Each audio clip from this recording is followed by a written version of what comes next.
नमस्कार दोस्तों। मेरे पास बहुत सारे ऐसे क्वेश्चंस आते हैं जिनमें ये लिखा होता है कि मेरे एग्जाम्स आने वाले हैं लेकिन मुझसे पढ़ाई नहीं हो पा रही, या मुझे खुद का बिजनेस ओपन करना है लेकिन मुझे समझ नहीं आ रहा मैं क्या करूं। मुझे कोई स्किल्स सीखनी है लेकिन मैं उस पर अपना टाइम नहीं दे पा रहा हूं। बेसिकली इन क्वेश्चंस का मतलब ये है कि हम कुछ करना तो चाहते हैं लेकिन उस पर एक्शन नहीं ले पाते।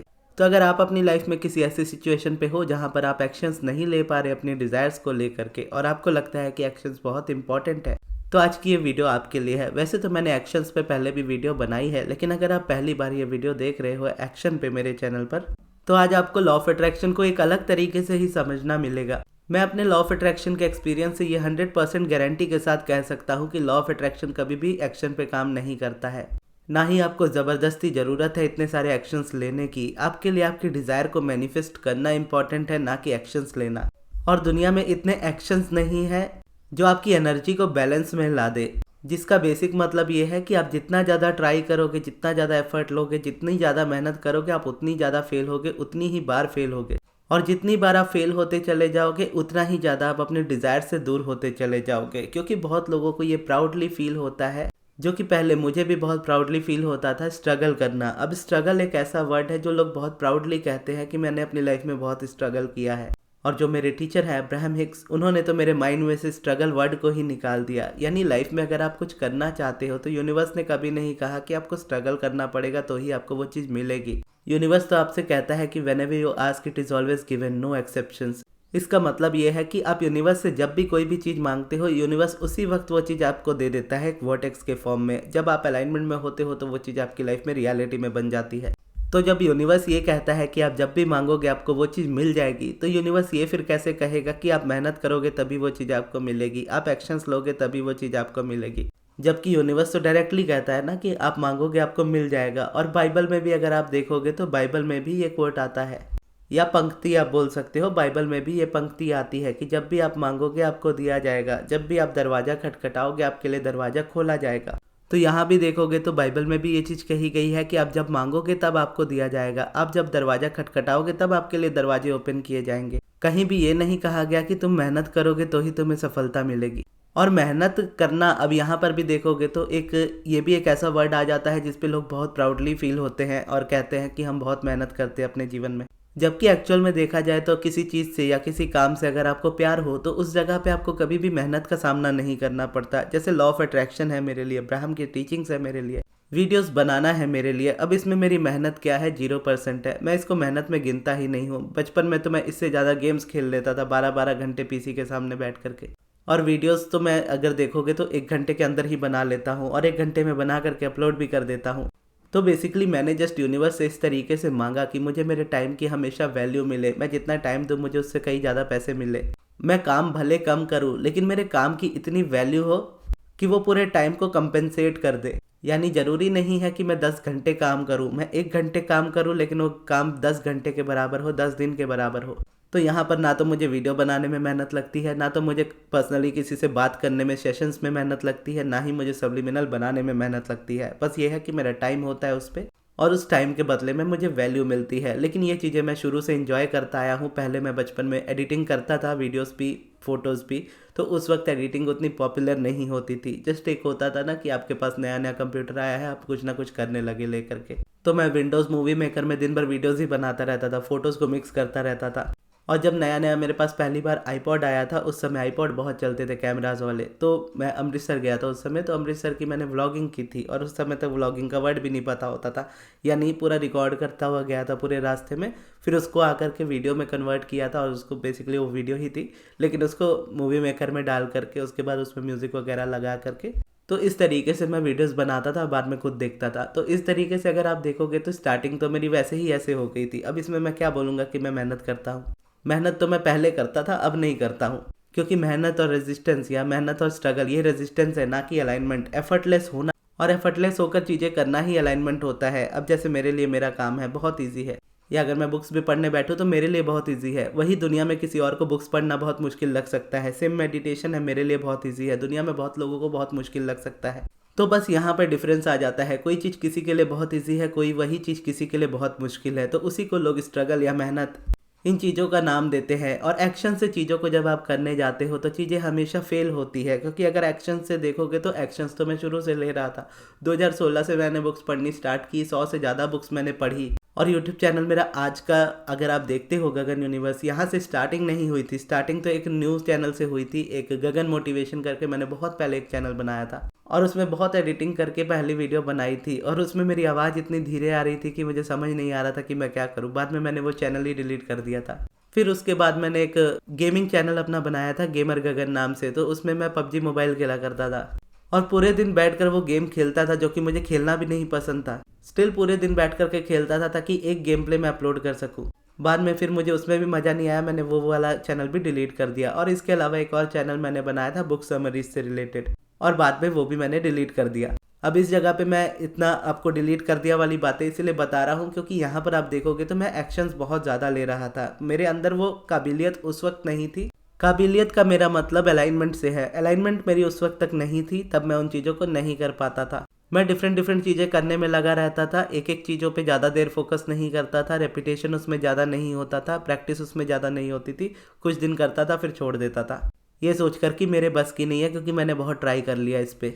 और ऐसे ही करते करते उसमें से मैं निकलता गया, एक के बाद एक बुक्स पढ़ता गया। लॉ ऑफ अट्रैक्शन पढ़ना स्टार्ट किया सीक्रेट से, फिर लॉ ऑफ अट्रैक्शन को फॉलो करना ही छोड़ दिया क्योंकि लॉ ऑफ अट्रैक्शन इतना इरिटेटिंग हो गया था मेरे लिए जब मैंने सीक्रेट पढ़ी थी। एक्चुअल में तो लॉ ऑफ अट्रैक्शन बहुत अच्छा है, लेकिन द सीक्रेट की अगर हम बात करते हैं, अब यहाँ पे संदीप माहेश्वरी सर की आपने वीडियो देखी होगी, बहुत पहले उन्होंने एक बार ही बनाई थी लॉ ऑफ अट्रैक्शन से रिलेटेड, तो उस वक्त मुझे भी वो वीडियो अच्छी नहीं लगी थी। लेकिन एक ये है कि संदीप सर एक ऐसे इंसान है जिसकी बातों पे भरोसा किया जा सकता है कि वो यूं ही कोई बात नहीं करते। तो स्टिल मैंने उनके पर्सपेक्टिव से उस चीज़ को सुना था और द सीक्रेट को बोलोगे पढ़ना वहीं से छूट गया था।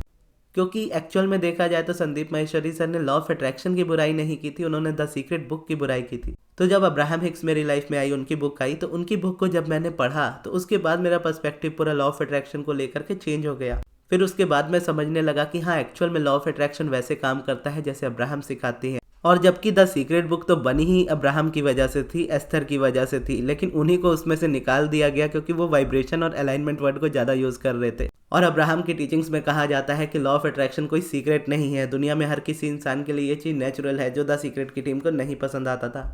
अब्राहम चाहती या एस्थर चाहते या जेरी चाहते तो वो लोग लीगल एक्शंस ले सकते थे, उस डायरेक्शन में जा सकते थे, लेकिन उन्होंने उस जगह से मूव आउट करना सही समझा, तो वो वहाँ से निकल गए। और उसके बाद द सीक्रेट दुनिया में आई। द लॉ ऑफ अट्रैक्शन को सीक्रेट का नाम दे दिया गया, मैजिक का नाम दे दिया गया, किसी जादू का नाम दे दिया गया। तो जैसे पहले लोग दूसरी चीज़ों से डरा करते थे, जैसे एस्ट्रोलॉजी से डरते हैं या भगवान से डरते हैं, तो उसी तरीके से लोग लॉ ऑफ अट्रैक्शन से भी डरने लगे। जबकि actual law of attraction, Abraham का जो लॉ ऑफ अट्रैक्शन है, वो कभी किसी को कंफ्यूज नहीं करता, कभी किसी को परेशान नहीं करता, उनके बिलीव्स को ज़बरदस्ती चेंज नहीं करता, लोगों को जज नहीं करने देता, खुद को भी जज नहीं करने देता, और उस तरीके से सिखाता है जिस तरीके से आप सीखना चाहते हो। बेसिकली अब्राहम हमेशा ये कहती हैं कि आपको अपनी लाइफ में सिर्फ अपनी सुननी चाहिए और किसी की नहीं। और वो चीज़ आपने मेरे अंदर भी देखी होगी, कर्मा को लेकर के या नॉन वेजिटेरियन फूड को लेकर के, या बहुत सारे ऐसी चीज़ें हैं जो मेरे बिलीव्स में आता है लेकिन दुनिया के बिलीव से टोटली अपोजिट है, लेकिन मैं स्ट्रांगली उस बिलीव कर पाता हूँ उन चीज़ों पे, क्योंकि ये मैं अब्राहम से सीखा हूँ कि सिर्फ अपने बिलीव्स को लेकर के चलो, दुनिया जाए बाढ़ में।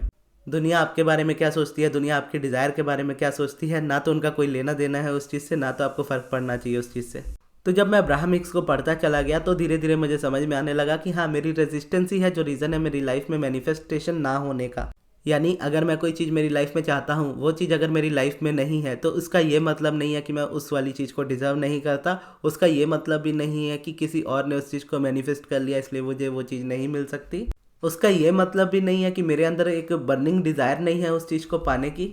उसका ये मतलब भी नहीं है कि मैं अपनी लाइफ में वो एक्शंस प्रॉपर नहीं ले रहा जिससे वो चीज़ मेरी लाइफ में मैनिफेस्ट हो। ये रीजंस और इस तरह के लाखों करोड़ों रीजंस जो भी आपके माइंड में आते हैं कि आपकी डिज़ायर इस वजह से मैनिफेस्ट नहीं हो रही, वो सारे के सारे रीजंस झूठे हैं। एक रीज़न है बस आपकी लाइफ में उस चीज़ के मैनिफेस्ट ना होने का जो आप चाहते हो, वो है आपके थॉट्स और आपकी फीलिंग्स। इसका मतलब है कि आपके थॉट्स और आपकी फीलिंग्स आपके डिज़ायर के थॉट्स और डिज़ायर की फीलिंग्स से टोटली अपोजिट है। इसी को रेजिस्टेंस कहते हैं। यानी आप कोई चीज़ चाहते हो मैनिफेस्ट करना, उसे मैनिफेस्ट करके आपको खुशी होगी, लेकिन सोच कर ही उसके बारे में डर लगता है। अब जो डिज़ायर आपको खुशी देनी चाहिए, वो डिज़ायर आपको डर दे रही है। अब डर की फीलिंग की वजह से वो मैनिफेस्ट नहीं हो रहा है, क्योंकि उसकी फीलिंग हैप्पीनेस की है और यहाँ पे आप डर वाली पे घूम रहे हो। इस डर की फीलिंग को छोड़ते हुए आप हैप्पीनेस की फीलिंग की तरफ आ जाओ, आपकी लाइफ में वो चीज़ मैनिफेस्ट होगी। फिर आप चाहे एक्शन लो चाहे ना लो। अब इस तरीके से अगर आप देखोगे तो जब अब्राहम सिखाती है ना, तो बहुत लोगों को ये लगने लगता है कि अब्राहम उनको एक्शंस लेने से मना कर रही है। जैसे अगर मैं भी अगर कभी बोलता हूँ एक्शंस मत लो, तो बहुत लोगों को लगता है कि क्या मतलब, अगर हम गवर्नमेंट जॉब करना चाहते हैं या उसकी पढ़ाई करना चाहते हैं तो हम पढ़ाई ही ना करें। इसका आंसर अब्राहम ये हमेशा देती है कि हम आपको कभी भी किसी एक्शन से नहीं रोकते हैं। एक्शंस आपकी लाइफ के लिए ज़रूरी होते हैं, लेकिन एक्शंस आपकी मैनिफेस्टेशन में हमेशा अड़ंगाई डालते हैं, और एक्शन से आप कभी भी बहुत मैनिफेस्ट नहीं कर सकते। जितना आप एक्शन ले सकते हो उतना ही आप पा सकते हो, उससे ज़्यादा नहीं। लेकिन जब आप थॉट्स का इस्तेमाल करना शुरू करते हो और थॉट्स जब अलाइनमेंट में आते हैं तो एक्शंस जो होते हैं वो नेचुरली हो जाते हैं। यानी ज़बरदस्ती अगर आप पढ़ रहे हो और आपको लग रहा है कि आप पढ़ ही नहीं पा रहे हो और हमेशा आप टाइम ही नहीं दे पा रहे हो, आपकी नींद नहीं खुलती, आपसे पढ़ाई नहीं होती, आपको समझ नहीं आता कहाँ से स्टार्ट करना है, तो अगर इस तरीके के थॉट्स और फीलिंग्स में हो, आप कभी पढ़ ही नहीं पाओगे, चाहे आप जितना भी एक्शंस ले लो। तो ये रेजिस्टेंस बेसिकली आपके एक्शंस को रोकती है, आपको और आलसी बनाती है, आपको एक्शंस लेने नहीं देती, आपको पढ़ने नहीं देती। वहीं दूसरी तरफ अब्राहम कहती है कि जब आप अलाइनमेंट में होंगे तो आपके थॉट्स, आपकी फीलिंग्स, आपके सेंटेंसेस पूरी तरह से चेंज हो जाएंगे। आप बोलोगे मैं पूरी तरह से पढ़ने के लिए तैयार हूँ, मैं पढ़ने के लिए रेडी हूँ, मुझे पढ़ाई करना पसंद है, मुझे सिलेबस इजीली समझ में आता है, मैं जो भी पढ़ता हूँ मुझे वो इजीली समझ आता है, मैं जो भी पढ़ता हूँ मुझे वो याद हो जाता है, मैं जो भी पढ़ता हूँ एग्जाम्स में वही क्वेश्चन आते हैं। तो इस तरीके से जब आपके थॉट्स और फीलिंग्स हो जाते हैं तब आपके एक्शंस नेचुरल होते हैं, तब आप उस चीज़ को करते हो। जैसे अगर आप इसको एक कॉमन एग्जांपल के हिसाब से देखो, अगर आप किसी इंसान से चिढ़ते हो या उससे बहुत गुस्सा हो, उससे बहुत नफरत करते हो, तो जब वो इंसान आपके सामने होगा तो वो गुस्सा आपका उसके थ्रू यानी उसके ऊपर निकलेगा। अगर आप बहुत वायलेंट पर्सन हो या आप उससे लड़ाई करोगे या झगड़ा करोगे, बहसा बहसी होगी। वहीं दूसरी तरफ कोई ऐसा इंसान है जो आपसे बहुत प्यार से बात करता है और आप जिनसे बहुत प्यार करते हो, उनके सामने आप बहुत इज्जत से बात करोगे, उनकी बहुत रिस्पेक्ट करोगे, उनके लिए सारी चीज़ें करने को रेडी हो जाओगे।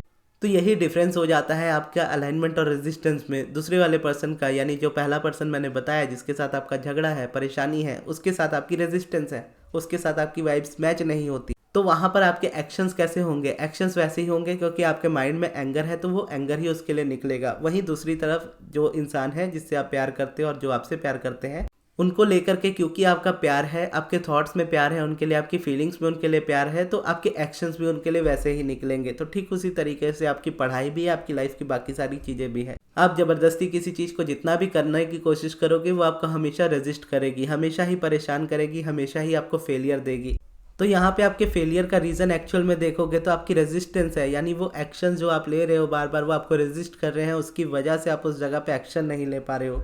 तो वहीं अगर वो रेजिस्टेंस नहीं रहेगी, आपका माइंड काम रहेगा, आपका माइंड पीसफुल रहेगा, तो आप इजीली उस चीज़ को कर पाओगे। चुटकी बजाने जितना आसान हो जाएगा आपके लिए। आपको पढ़ना नहीं पड़ेगा, आप पढ़ोगे, आपको परेशान नहीं होना पड़ेगा, आप इजीली चीज़ें कर पाओगे।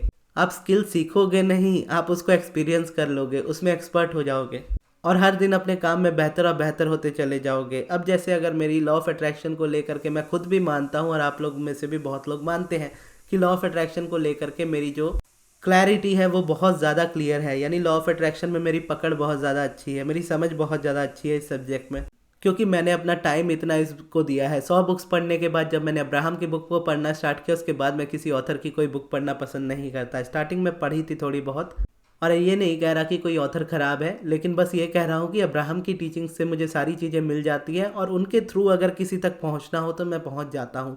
यानी अब्राहम अगर मुझे अलाउ कर देते हैं, अब्राहम बेसिकली, अब्राहम क्या, हम खुद अलाउ करते हैं अपने आप को, लेकिन एक इम्पल्स के तौर पर अगर आप समझ पाते हो कि हाँ मुझे ये चीज़ चाहिए तो मुझे ये चीज़ मिल जाएगी। तो जैसे अब्राहम कहती हैं कि जब आप रेडी होते हो तो टीचर्स अपीयर हो जाते हैं। यानी आपका रेडी होना ज़रूरी है। आप एक स्टूडेंट हो, जब स्टूडेंट तैयार है तो टीचर रेडी हो जाता है, आ जाता है आपकी लाइफ में।